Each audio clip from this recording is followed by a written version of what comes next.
Morning student, आज हम जो होता है थर्ड चैप्टर की बात करने जा रहे हैं। थर्ड चैप्टर रिवीजन कर रहे हैं। थर्ड चैप्टर में जो पहला आपका टॉपिक होगा वो ह्यूमन मेल रिप्रोडक्टिव सिस्टम का होगा। हम ह्यूमन मेल रिप्रोडक्टिव सिस्टम की अगर बात करते हैं तो फर्स्टली जो मेल रिप्रोडक्टिव सिस्टम है उसके कौन कौन से पार्ट्स होते हैं, कौन कौन सा पार्ट्स होता है मेल रिप्रोडक्टिव सिस्टम में आता है। तो उसमें दो तरीके की चीज़ें होती हैं। एक प्राइमरी सेक्स ऑर्गन्स होता है जिसको हम क्या बोल देते हैं, टेस्टिस बोलते हैं। दूसरा होता है सेकेंडरी और एसेसरी सेक्स ऑर्गन्स जिसको हम एसेंशियल फॉर सेक्सुअल रिप्रोडक्शन बोल सकते हैं। अब ये एसेंसरी डक्ट क्या होता है, एसेसरी डक्ट क्या होता है और ये एसेसरी ग्लैंड्स क्या होता है। हम एसेसरी डक्ट से बात करें तो आप देखोगे इसमें जो ये टेस्टिस है, ये टेस्टिस जो आपको दिखाई दे रहा है, इस टेस्टिस का जब सेक्शन कट करेंगे तो इसके अंदर रेटी टेस्टिस होगा, वासा इफ्रेंसिया होगा और वास डिफरेंस होगा, इपीडायडामिस होगा। ठीक है, तो ये इस टेस्टिस के अंदर है। इपीडायडामिस तो यहाँ दिखाई दे रहा है, इसके अंदर जो होता है आपको वासा इफ्रेंसिया दिखाई देगा जो ले जाने का काम कर रहा है। फिर यहाँ आपका जो होता है वास डिफरेंस दिखाई दे रहा है, तो ये एसेसरी डक्ट है। फिर हम एसेसरी ग्लैंड्स की बात करेंगे तो यहाँ आप देख रहे हो सेमिनल वेस्किल है आपको दिखाई दे रहा है। फिर यहाँ पे प्रोस्टेट ग्लैंड दिखाई दे रहा है। फिर ये बल्बो यूरेथ्रल ग्लैंड दिखाई दे रहा है। तो ये 3 ग्लैंड हो गए। इसके साथ साथ ये जो बल्बो यूरेथ्रल ग्लैंड है इसको काउपर्स ग्लैंड भी बोलते हैं। ठीक है, और सबसे लास्ट में जो होता है आता है एक्सटर्नल जेंटिलिया, जो आपका क्या है, ये आपका पूरा का पूरा जो आपको दिखाई दे रहा है पेनिस रीजन, ये आपका एक्सटर्नल जेनिटिलिया होता है। ठीक है ना। हम अब टेस्टिस की बात करते हैं तो टेस्टिस हमारा कितना होता है, 1 पेयर होता है। टेस्टिस 1 पेयर होता है। सिचुएटेड कहाँ होता है, एब्डोमिनल कैविटी में होता है। ठीक है, और ये जो होता है एब्डोमिनल कैविटी के अंदर एक सैक लाइक स्ट्रक्चर में होता है।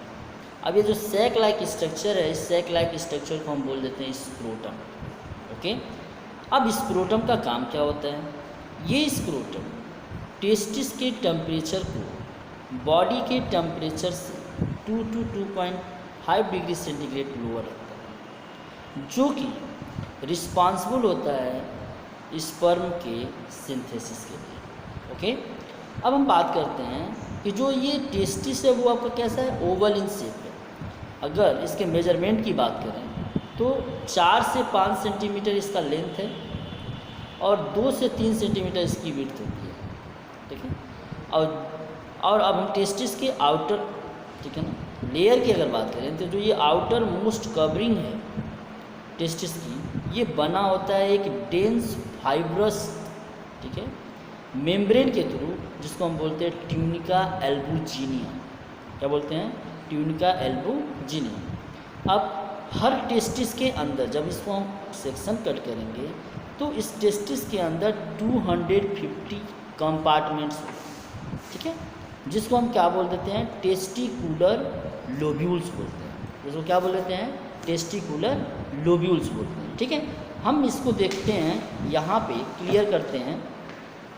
अब आता है ये जो आपका टेस्टिकुलर लोब्यूल है, ये टेस्टिकुलर लोब्यूल दिखाई दे रहा है ना, ऐसे छोटे छोटे छोटे छोटे ये कंपार्टमेंट होते हैं और इसी को हम बोलते हैं टेस्टिकुलर लोब्यूल्स। अब ये जो टेस्टिकुलर लोब्यूल्स है तो इसके ईच लोब्यूल में, मतलब प्रत्येक लोब्यूल में 1 से 3 क्वाइल्ड ट्यूब्यूल्स होते हैं, जिसको बोलते हैं सेमनीफेरस ट्यूब्यूल्स। इसको क्या बोलते हैं, सेमनीफेरस ट्यूब्यूल्स। और इस सेमनीफेरस ट्यूब्यूल्स में क्या बनता है, स्पर्म बनता है। ओके, अब हम बात करते हैं कि जो ये सेमनीफेरस ट्यूब्यूल है, ठीक है ना, यहाँ पे क्या है, लाइंड बाय स्ट्रक्चर है।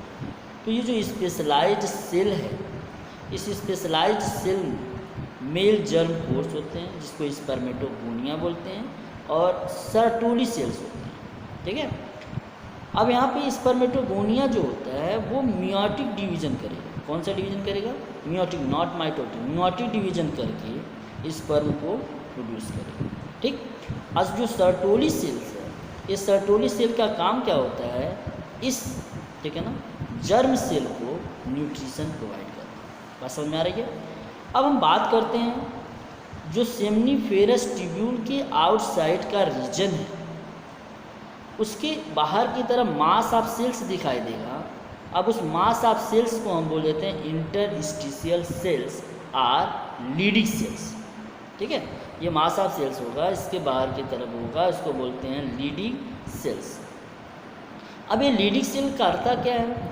ये लीडिंग सेल आपका सिंथेसिस करता है हार्मोन का, जिसको आप बोलते हो एंड्रोजन और टेस्टोस्टेरॉन, जो मेल सेक्स कैरेक्टर के लिए रिस्पॉन्सिबल होता है, मेल सेक्स कैरेक्टर को मेंटेन किए रहता है। तो ये आपके जो होता है मेल रिप्रोडक्टिव सिस्टम का पार्ट है, जिसके बारे में हम लोगों ने डिस्कस किया।